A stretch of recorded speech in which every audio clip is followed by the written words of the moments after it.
Hello and welcome to the True North Show, a show where we dive into the pivotal moments that ignite our guests' passion, uncover their purpose, and reveal the real-life strategies they use to stay balanced and prioritize mental well-being. Get ready for an inspiring conversation that lights the way to living with intention, resilience, while following your true north. I'm your host, Megan North, and I would like to thank our sponsors of the show, Quantum Awakening, Beth Lewis, Anne C. Clark, and our lovely guest who paid to be featured on this episode. Now, talking about our lovely guest, today I am joined by Beatty Carmichael, who is a mental health breakthrough expert, spiritual laws teacher, and creator of the Prayer of Freedom, a proven step-by-step prayer process helping people around the world find healing from anxiety, depression, PTSD, addiction, chronic pain, and spiritual bondage. With mental illness and emotional torment at crisis levels, Beatty's research-based approach offers real hope by identifying and removing the spiritual roots behind suffering. This science-based prayer model consistently sees a 90% success rate, often helping people find freedom in just a few days, even when medication and therapy have failed.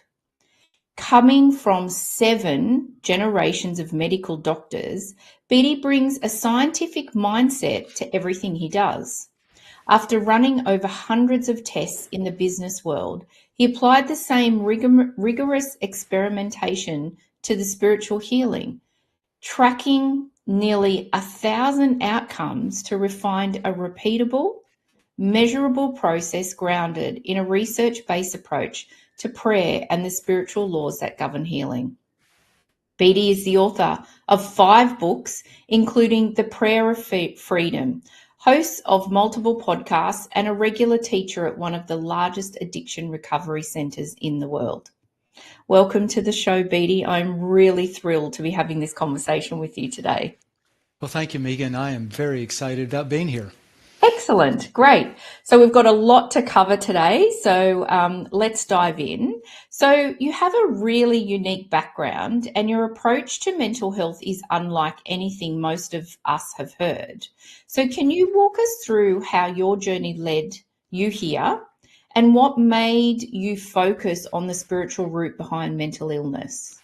Yeah, so my journey is a little bit weird and supernatural, which is all the fun parts, right? So as you mentioned, I was born into a line of 7 generations of medical doctors, and no doctors my generation. Everything shifted.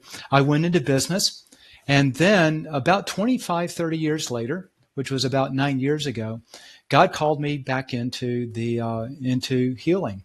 You know, God, higher power, the creator, whatever you want to use as that term. And I had this desire in my heart simply to go pray for people for healing. And I'm an introvert. You won't know that on this show, but I'm a huge introvert. I like to just be back by myself. And it took me about 6 months to actually get the nerve up to go pray. And so after about 6 months, it was October 2016, I decided, okay, I got to go on and do it. So let's try it. And I went out to a gas station, went out to a grocery store, went out to Walmart, prayed for 18 different people, anyone that I thought was in pain. You know, they're on a crutch, they got a bandaged arm or something like that. And I saw 18, out of those 18, I saw 6 of them, 1/3 completely and instantly healed. Degenerative discs, RSD, arthritis, all kinds of just chronic pain that they've been suffering with for years, and it all just disappeared. And it surprised me. It's like, are you sure that thing disappeared? You know, um, I didn't know what was going on. So I grew up in a legalistic church. I went to my church and told my senior pastor, it's a mega church, 5,000 members. And his first comment was, well, you know, Satan can heal too. I thought, well, that doesn't sound right. Oh. So I go to my next senior pastor, and he gave the same answer. Well, you know, Satan can heal too. It's like, okay, I'm through here, right? So that began, you know, the challenge with that. You would think that the pastor would say, wow, God's healing people through you. It's Satan. So that's how I grew up. And that's why I was all twisted around because I didn't understand what was going on. But get this, Megan, it was about a year later, I kept pressing in on this and trying to understand what's going on and how to improve. I started to do a real deep dive in the ancient biblical texts that talk about spiritual laws of being sick and being healed. And I started to apply some more of the things I saw there. And within a year, 90% of the people I was praying for were being instantly healed. But now it expanded, not just pain-related things, but things like glaucoma and COPD started to go, and surgery wounds. Like I remember one person just came out of knee replacement surgery four days earlier, prayed for them, and now they could do deep knee bends and everything with no pain. I've seen swelling go down, deaf ears opened up, all kinds of things that were just really, really strange. And then about 3 years ago, it all disappeared. I'd be out praying for people, 90% being healed as I'd go out to Walmart, and then within 2 weeks, like no one. Really? And yeah. And then I asked God what happened. And he said, I took away your gift of healing. I said, why did you do that? It was helping so many people. And he said, because now I want you to learn to do it by authority. And by authority, I understood that he meant something I had been doing for several years in a similar realm of stuff. And so I started to put together a process of prayer that I would actually lead people in there at Walmart. And I saw the same 90% of people being healed, but it wasn't me praying. It was them praying. It was them. And so it's shifted. You know, the old adage, give a man a fish, you feed him for a day. Yeah. Teach him how to fish, and you feed him for a lifetime. And so it's the whole aspect of taking what I'd been learning over these years and shifting that knowledge to someone else, and now they could do it. It ended up writing a book about it called The Prayer of Freedom, and outlining the step-by-step process in there. And now, you mentioned I teach at one of the largest addiction recovery centers here in the States. And what I do is I simply give them the book, and there's a worksheet in the back that goes through the process. They go through that worksheet on their own, and they're getting free of addictions and anxiety and bipolar disorder and emotional trauma. So everything I saw and more, they're actually doing it on their own. So that's kind of a real nutshell in the story. There's one piece of the story I haven't mentioned. I'm going in my mind, do I really want to venture and actually share that part? It's the key to everything, but we might actually get to it in just a moment as we go through this. And so do you think, I just think that that's really fascinating, because it's almost, we have the ability to be able to heal anything in ourselves. I've always believed that. But Right. I think if somebody doesn't believe that, then often the prayer is almost giving them that permission then and that reason to actually heal. So it's a very empowering tool It that is. you're sharing with them. But for someone who may be not very confident or not feel empowered in themselves, then they're also they can also reconcile it in their mind to think, well, it's still not me that's doing the work. It's God or Creator or whatever, or whoever. Sorry, but it's a really interesting process for you to share with people, because you are empowering them, and however they heal, if it's them or if they believe it's someone else, they're still healing and they've got the tool for Yes. life. Yeah, and that's the thing that's really cool. The other thing about this, Megan, is it doesn't take you believing it's going to work. This is the cool thing. It's based off of spiritual laws, and let me see if I can demonstrate for you real quick. So, I've got my pen, and I hold it up, and if I let go of it, it's going to drop. Mm-hmm. And every time I do it, it's always going to drop. And if you were to hold up your pen, it would drop. So now, using empirical data that we can observe, we both do the same activity, we get the same result, so we can prove that there is a law that is inviolable. It doesn't matter if you believe in gravity or not, it's going to work. What I started to do with the prayer of freedom is I started to find out and realize that it's the same thing. In other words, whether I was out at Walmart praying for people or out at this addiction recovery center and leading people through this process, most of them, in fact, all of them, didn't really believe anything would happen. They're not religious, by and large. They've had horrible turmoil in their life. Whatever they're going through, they prayed and prayed, and they tried all kinds of healing modalities, and nothing's happened. So when I come along, they really don't think anything's going to work. But what I've been finding is when you do the same process, the same results always occur. And so what I've been able to do is identify the reality that these spiritual laws exist, and they have nothing to do with whether we believe it's going to work or not. It's simply going through the process. And the deeper process, as we get into this, is there is something that this creator being developed that put into the spiritual side of us, because we're spiritual and physical. And almost everything that happens in our life starts in the spiritual side, and it manifests over here in the physical. And once you learn the key to how to turn the spiritual things off that's creating negative things in the physical, they disappear. Right. And is it also in that process, and I guess in that thinking, and from the all the people that you've healed, is it also people letting go of a story? Is there some type of story attached to, I often think that there's Yes. sometimes a benefit to, some people that I work with and heal, they've been unwell, and it's like, but what happened at that time? It's like, well, when I got sick, I was really overwhelmed, and this was happening and this was happening, and you sort of dive into that and think, well, actually, maybe the illness came along to give you a reprieve of what was happening. Then people started doing things for you and helping you, and so that story then they don't want to let go of, because it means they could go back to that overwhelm. Right. So there is a story. And so one of the big, I call these legal rights, okay? One of the big legal rights that we open the door to is from unforgiveness. Someone's hurt us. There's trauma because of that. We hold on to unforgiveness.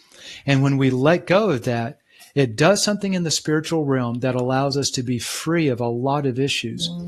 But many of the other things we're trying to let go. Like biggest thing, think about addiction. Have you ever worked with someone with addiction before? Do you know much about addicts? A little bit, but not a lot. Okay. Yeah. So here's a simple idea with most addicts. They don't want to shoot up again. They don't want to drink again. They're trying their best with all their effort and all their willpower to say no, but it keeps overpowering them, and they do what they don't want to do. Okay. It's not that they want to do it. They're trying to stop, and they can't stop from doing it. So that's a different thing than releasing something that you are trying to hold on to. They're trying to get rid of it, but it won't go. So when you have things like that, it's the same process of forgiveness ultimately, but it's not letting go of something that you've been holding on to. It's learning how to turn off that spiritual switch that you accidentally turned on. And that spiritual switch is now creating this amplifying urge. Take another drink, take another hit, or whatever the addiction is, whether it's drugs, alcohol, sex, pornography, gambling, whatever it is. Yeah. The same thing happens with you turn on that little switch, and now you're always blowing up in anger. You're always angry and upset, or you're always afraid, and therefore you have anxiety, or you have something bad and now you're always depressed, or whatever it is. there's always this switch in the spiritual side. You turn it off, and this part starts to instantly disappear.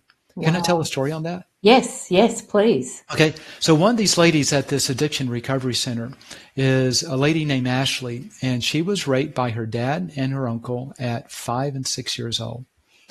And she was diagnosed like at 12 or 14 with anxiety and bipolar disorder, but she said, I had it long before then. By the time she came to the center, she had 2 children. They were daughters, 1-year-old and 3.5-year-old. They were so sick with asthma that they were already on medication for asthma. And she was taking 400 milligrams of Seroquel a day just to calm her nerves because of her anxiety. She was on Buspirone, and she was on Zoloft, also mental illness type of medications. She was diagnosed with anxiety, bipolar disorder, depression, borderline personality disorder, and her life was just messed up. She went through this process, literally day 1 to day, let's say. She goes through this process. She wakes up tomorrow morning, and it's all gone. Literally, she said, I woke up totally fine. I went to the psychiatrist, and she said, well, if you feel fine, you don't have to take the drugs anymore. And she totally got off all the drugs. She's never been back on. This was over 6 months ago. And that same day, she noticed that her children no longer cried out for their inhaler for asthma, because when she reversed the spiritual roots in her life, those same roots were in the spiritual realm were attacking her daughters with asthma, and that instantly disappeared as well. It's incredible. Absolutely incredible, isn't it? And that really is.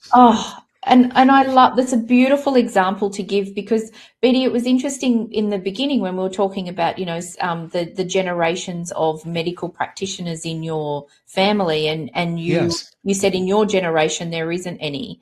And I always talk about when you do this work and when you do this healing work, my belief system in doing this work is when we do the change and when we make the shift and the healing, it goes 7 generations prior and 7 generations ahead. And so, the power of the work that we do, and if we are empowered to do that, is incredible. And my mum, I hear my mum all the time. I'm clairaudient, and my mum. Hi, Mom. Can you hear me? Hi, Mum. Yeah, she's beautiful. She's just amazing. And now she's gone all shy. She's like, no. That's funny.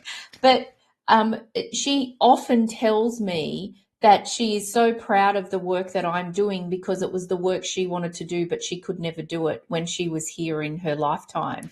And so she keeps thanking me for doing this work, because from a generational point of view, I'm not only healing her and her mother and those generations prior, but I've got a lot of nieces, I've got a lot of great nieces, and so I'm doing this work to then help them as well. So it's incredible, isn't it, the work that you do, how the effect has on so many people. It really does. My ancestry practiced healing through medicine. I practice healing through spiritual laws and prayer, which is how you access those. And I'm fascinated and thrilled to know that you understand the spiritual implication going backwards and forwards of this type of work, because most people don't have a clue. And I remember I was talking to one lady, and she was sharing that she and her husband were separated at the time because they'd been married 20 years, and he'd had like 20 affairs with different women. And he's addicted to sex. That's what's going on, but he's addicted to adultery, I should say.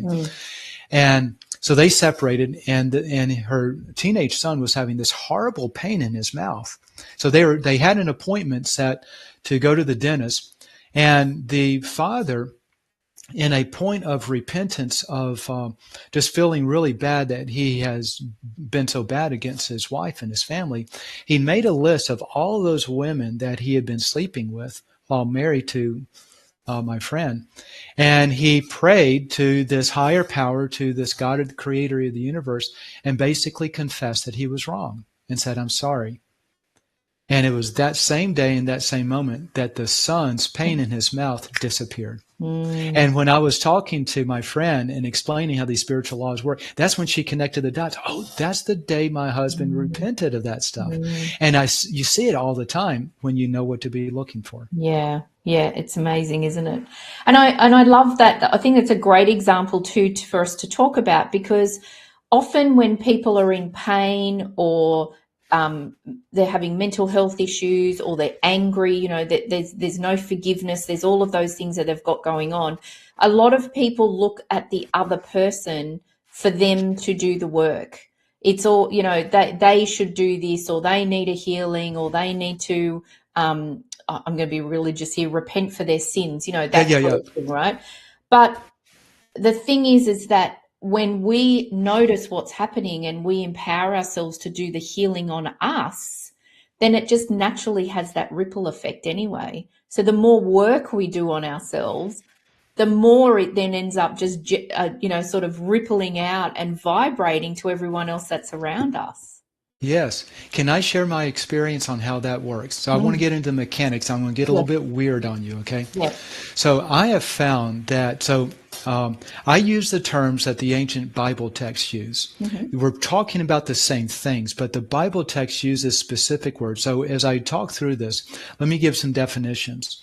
So the Bible uses a word called repentance. It's not a religious word. It's a Greek word, and it simply means to think again. That's all it means.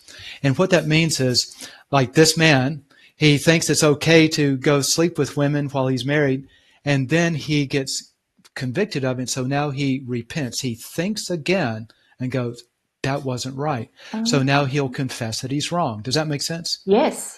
So it's not really a religious word. I mean, it's used very much in the religious sector, but it's really an action word. It's an action of what's going on.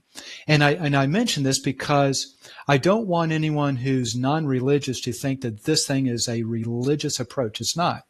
If you're religious, then it works perfectly within the Catholic, Jewish, Muslim, Christianity religion, because it all comes from the biblical, the Abrahamic biblical approach.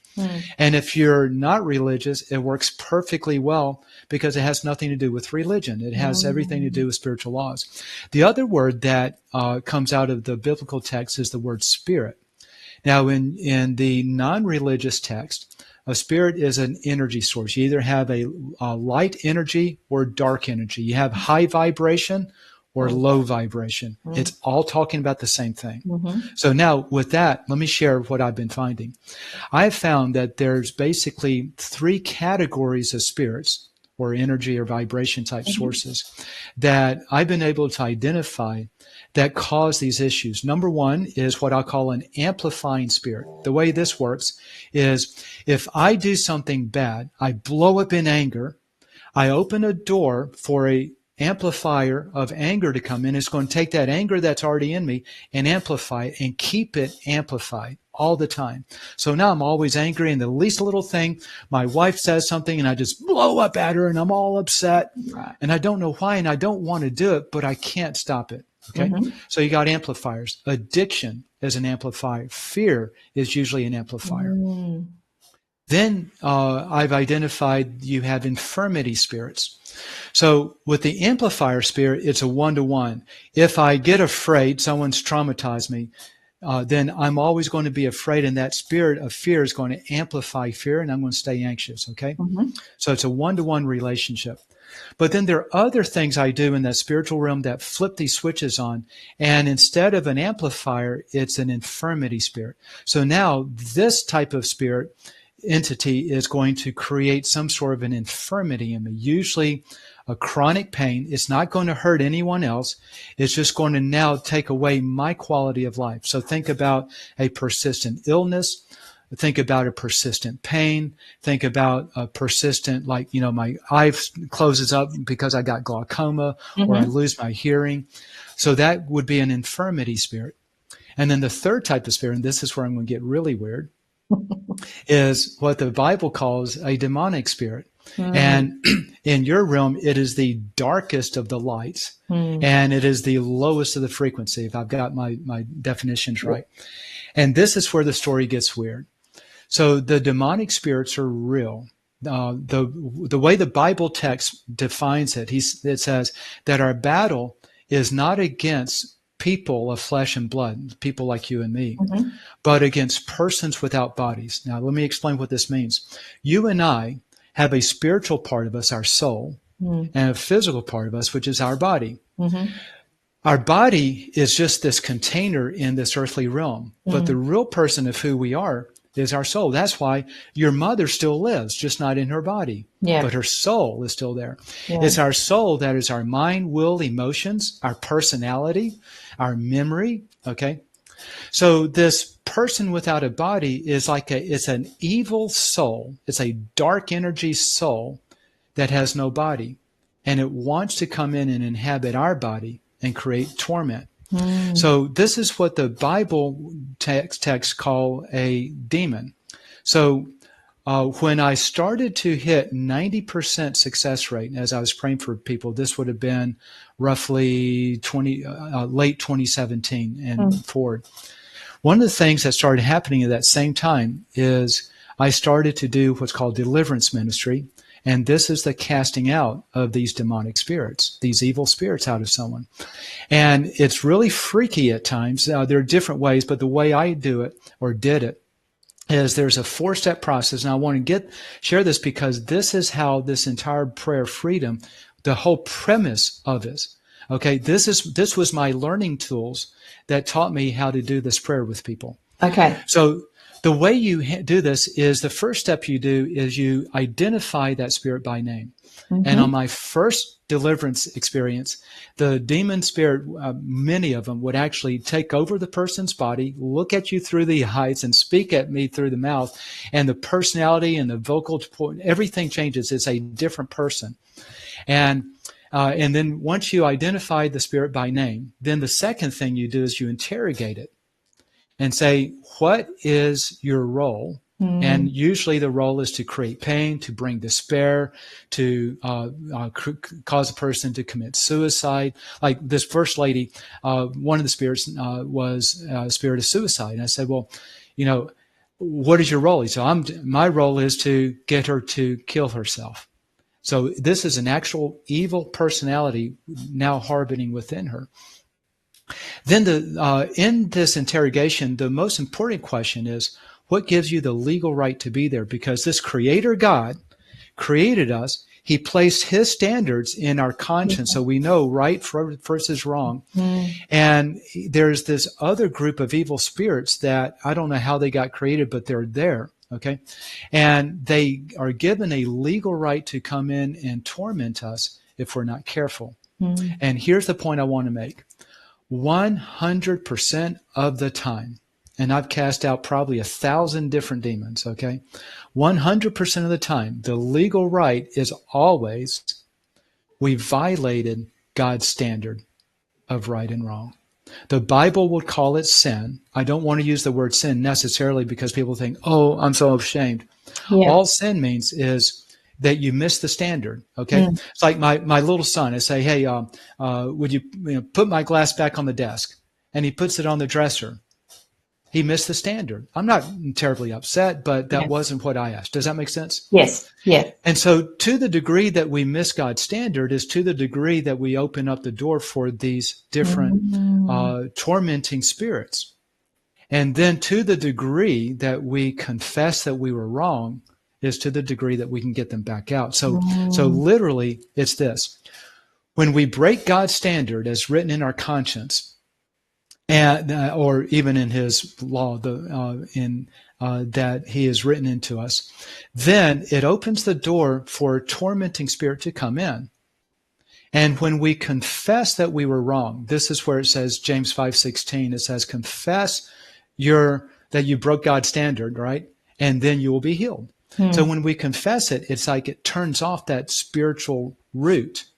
And now that spirit you can get out, whether it's an infirmity, or an amplifier, or a demonic spirit. It's the same process. Right. Yeah.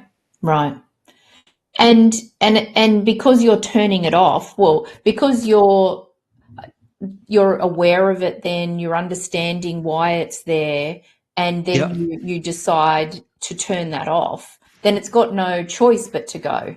It has to go. It has to go. Right. Yeah. Right. Now sometimes, this is the tricky part. Some spirits, as soon as you turn it off, they go automatically. Mm-hmm. And other spirits, you have to command to leave. Yes, yes. And I've But, learned that, yes, in yep, the healing that I do. So we have to call it by its name and send it yep. to Creator's light. That's Yeah. exactly what So, okay. yeah, So you and I are doing the same thing, yeah, but just using different terms and yeah, maybe a slightly different process. yeah, yeah. Okay. Right. Okay. So there is so much more that we are going to explore, but we do need to hear from our sponsors. So we're just going to take 90 seconds just to hear from our three amazing sponsors. And we will be back. And do you know, I've only actually asked you one question and we're 30 minutes in. So I love it. I'm not sure we're going to be able to cover everything. You'll have to come back, Beatty. I'll come back. We'll do a part Yes, 2. yes, yes, good. All right, we'll hear from the sponsors, from my sponsors, and then we'll be back.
Welcome back, everybody. Thank you, Beatty, for an inspiring and an incredibly deep conversation that we've already had in the first 30 minutes.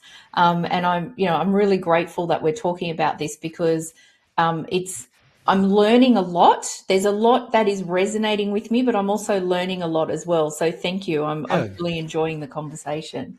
I am too. Good, good. So how does early trauma, like especially childhood trauma, neglect or broken relationships, shape things like depression, anxiety, or emotional instability later in life? So how can it show up? What sort of signs can people look for and connect those dots in their story?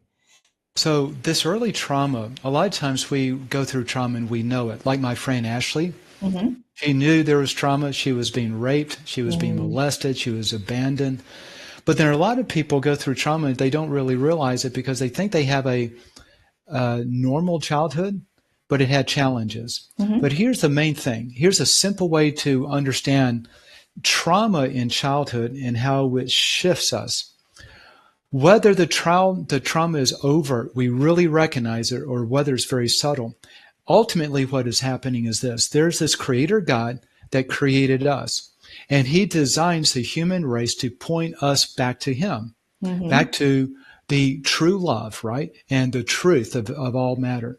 And so he gives us a parents, mom and dad, And the idea of this is that the parents are to, as a child, the parents represent their creator to the child. So it's actually mom and dad who point the child toward the creator God by becoming that person in the early stages. Mm-hmm. So anytime that mom and dad are out of balance with representing who creator God is, then it creates trauma and torment in that person's life. So if you can think about, you have a tree.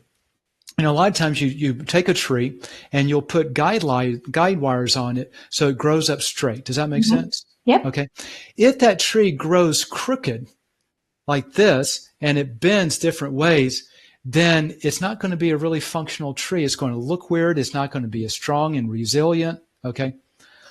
What happens with us is mom and dad are the guide wires, and if one is pulling harder than the other because something's out of balance, maybe dad is out of the picture, or mom is out, or there's constant fighting, or whatever it is, then that causes us to get twisted and distorted as we grow up.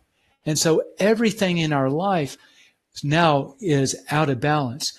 When you release that trauma from childhood, it's like, whew, you go from being twisted to going vertical again, and now you can restore the balance. So that's the beginning of that. In fact, when you look at addiction, this is real interesting.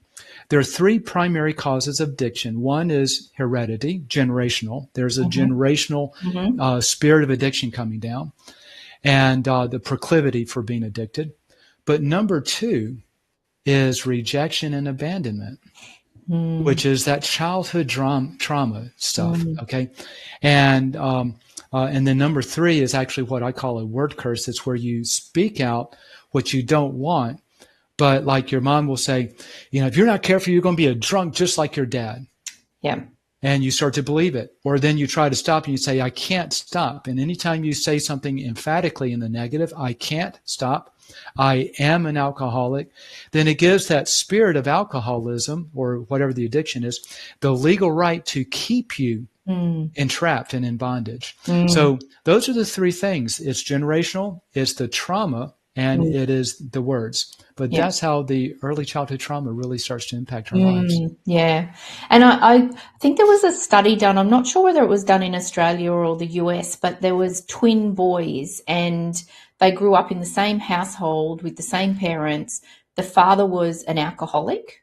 And as they grew up and became adults, one was an extremely successful businessman and one was an alcoholic and didn't have no life, all of that sort of thing. Couldn't achieve anything. And when they were asked separately, why are they like they are, they both said, because of my father. But they were both completely different because one was, he saw his father as an alcoholic and he followed that footstep, I suppose, whereas the other one saw that and thought, I'm never going to be like that, and made sure that then his life was completely different. It's fascinating. That is fascinating. I want to add one more thought into that process because I've seen another, I was listening to someone who deals with, so the addiction is normally one of these demonic spirits, okay? That has a mind-willing emotion with a desire of destroying one's life. Because you'll see alcohol addiction, then it'll come out as gambling addiction. It may come out as pornography addiction and sex addiction. So, coming down the line different ways. But one of the things that happens is, so imagine that I give you a job, and the job is to dig a 3-foot hole, and you get 2 places in my yard. One, the very soft potting soil part of my yard, or the other one, very rocky and full of rocks. Which one are you going to dig in? The softer one, of course. The softer one, right. What you find a lot of times with these things is a lot of times the strong-willed person, because they have a strong will, it's harder for these spirits to control them. So they go to a softer-willed person. Yeah. And when you have someone say, as soon as you mention that one is a business owner, I'm thinking of a hard charging, he's determined, he's got a strong will, he's going to press forward. And the spirit says, hey, if I'm going to choose one of them, I'm going to go to the easy one. Yeah. And so they go to the little brother, the twin brother, but maybe not as strong a will. So there's that other aspect that's interesting. It's really interesting, isn't it? Now, with the book, so can we talk a little bit about the book in the sense of when you said at the back there's like a workbook that you go through Yes. with the process. So when you're using your book to do the work that you want to do on yourself, is the process then the same for, so you say for instance, I don't know, like I've got a sore foot. I've got an ankle that's always really annoying me. So I go through the process and do the prayer and the healing on that.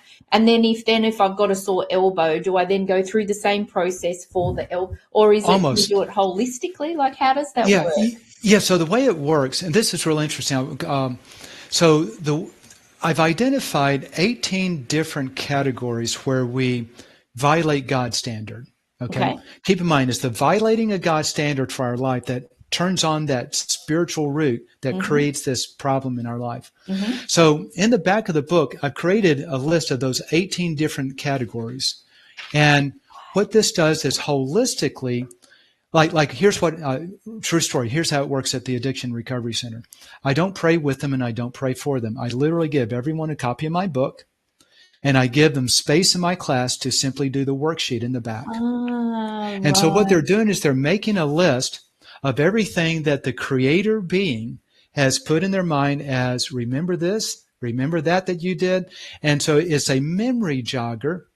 So it's holistic, 100% holistic. They go through, make a list of everything. And for them, it takes an hour or two. It's not that long, but Mm-hmm. it's very thorough.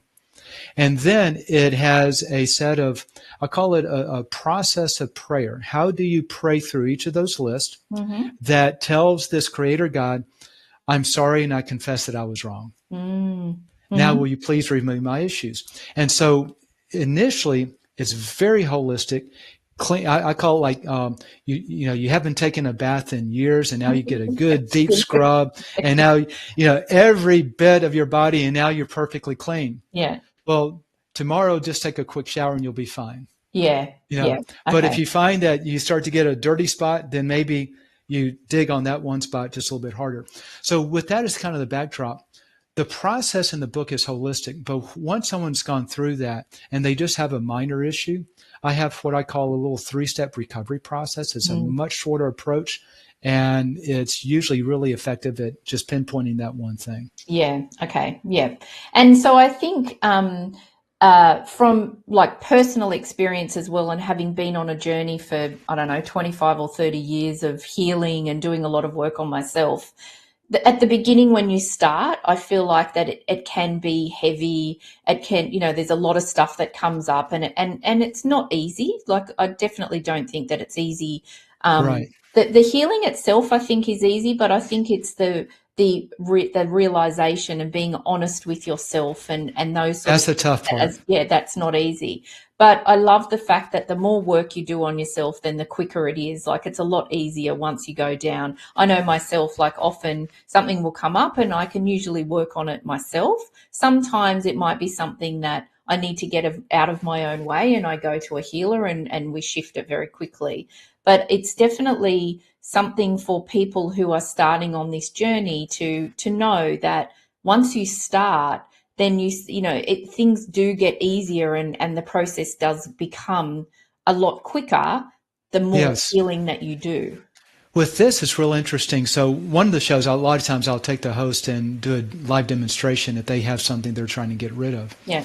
And this one host had anxiety, and she'd had it since early childhood.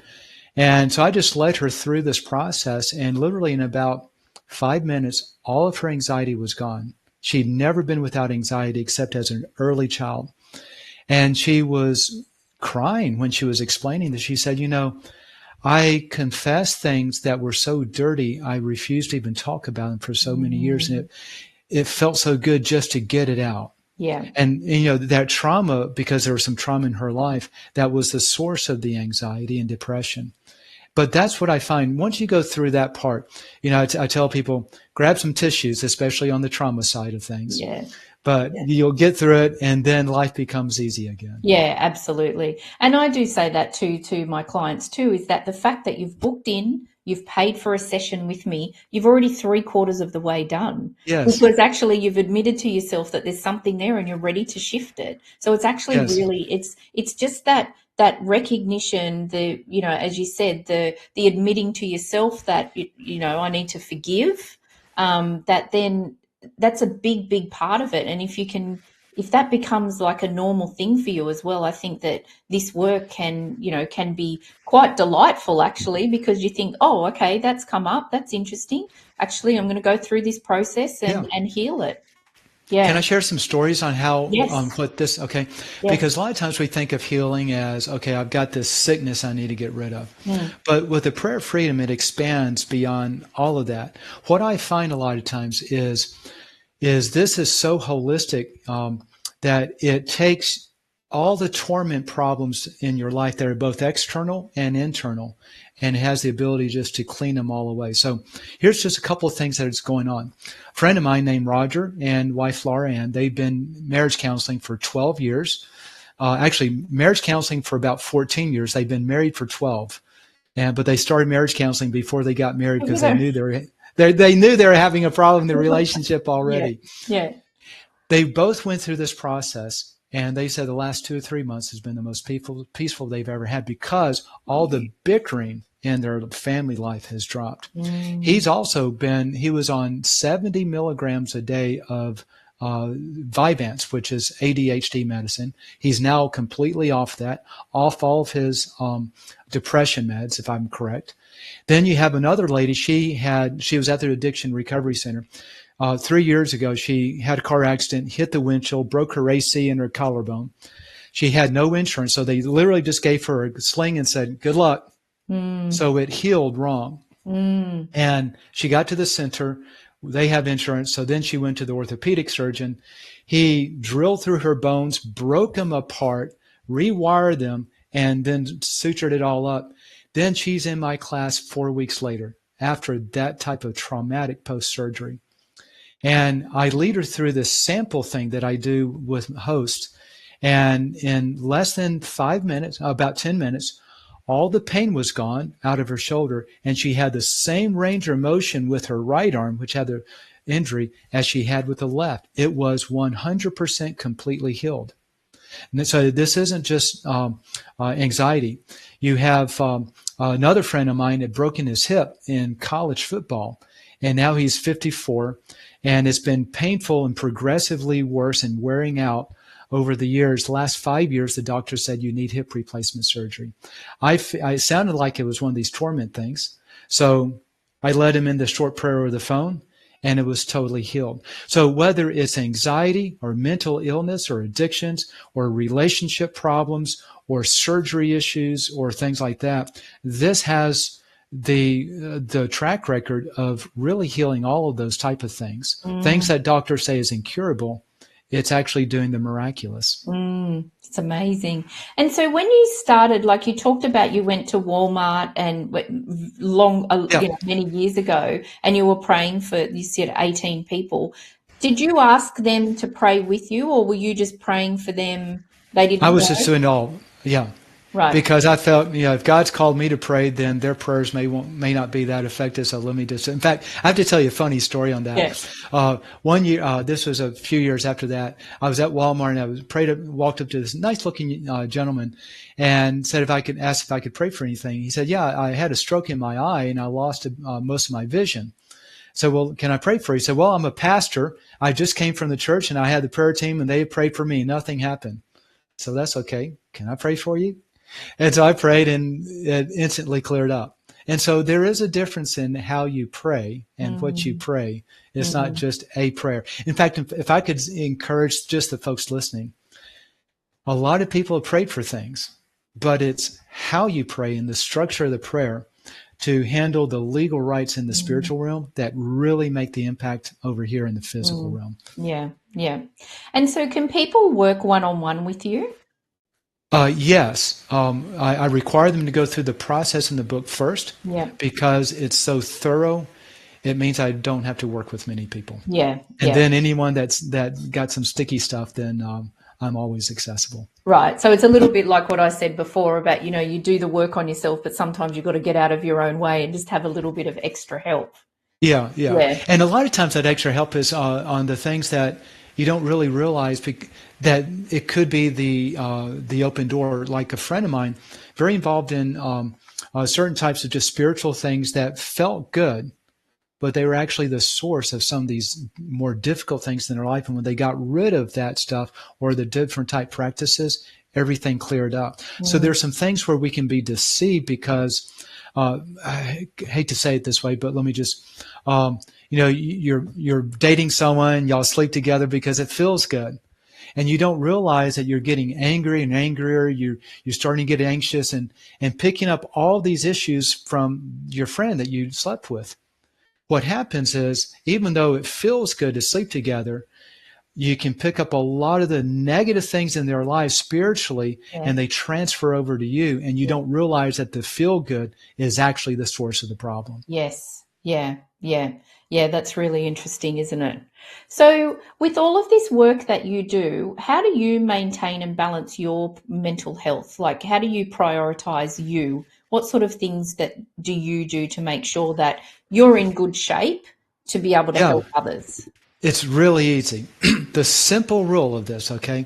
Now I'm going to use the word sin and repentance because that's the biblical term. When I sin, I repent quickly because I know the damage it does if I don't. And because of that, I'm always in good mental health. Yeah. If I get any depression, it destroys me because it's like, I don't have depression. Yeah. I'm not fearful. I don't have anxiety.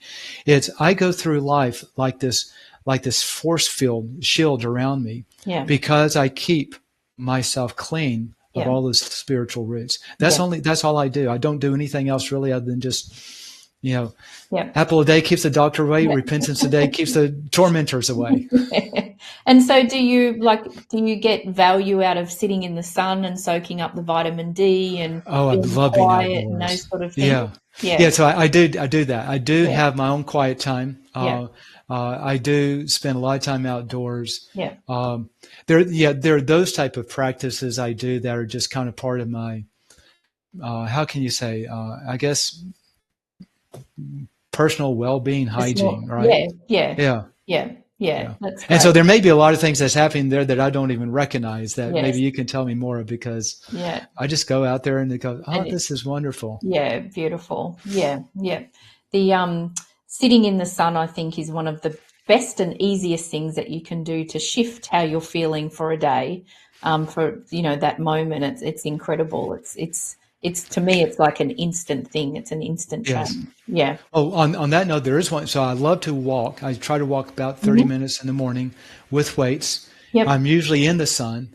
But it always invigorates me for the day. And I just, and if I start to get heavy and depressed and like my brain is about to explode, I just go take a walk. And it's like, yeah, I'm the same. Everything just kind of releases. Yep, exactly. So we've only actually got a couple of minutes left. Can you believe that? Okay. I told you that this would go quickly. It goes fast. It does. So I'm going to ask you the same question that I ask all of my guests before we finish our conversation. So what is one lesson or truth that you've learned on your journey, but you wish that you had known earlier? The biggest lesson in truth is, it's like a friend of mine. His dad committed suicide when he was 12. And his whole life thereafter had been spiraling downward.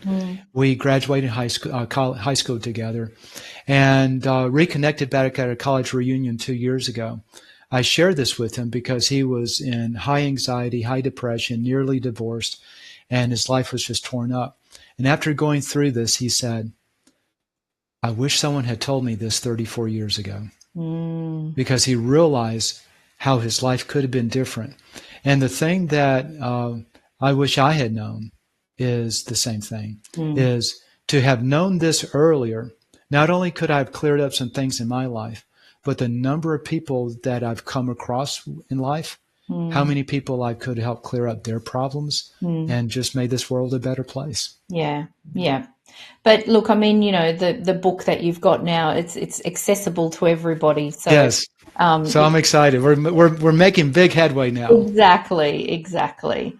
Thank you so much for sharing all of your experience and your wisdom with us today. I really have learned so much, and I'm really grateful that you've given me a different perspective on the way that I can look at things, and a different way to look at healing. So I'm definitely going to buy your book because I really want to read through it. So thank you, and also just thank you for all this beautiful work that you do with people. I'm really grateful and really happy that we've met. So thank you for coming on the show. I am too. And can I share where people can get the book, or do we have time just in case? Yeah. Oh, okay, great. Because prayer and freedom are keywords that so many, if you type in the prayer of freedom, you're going to get lost. Yes. Okay. Add the word book to the end. You'll see it right above my head. But the prayerfreedombook.com, and they'll take you straight to a link to buy it from Amazon anywhere in the world. Yeah. And it's got some free stuff. So that's where the best place to go, the prayerfreedombook.com. Great. Thank you. And I've put the QR code back up there as well. Great. Perfect. So I'd also like to thank all of our amazing and dedicated audience and supporters, and also to our sponsors. I hope that you all have a wonderful rest of the week, and I look forward to seeing you all again next week. And thank you again, Beatty. Thank you very much, Megan.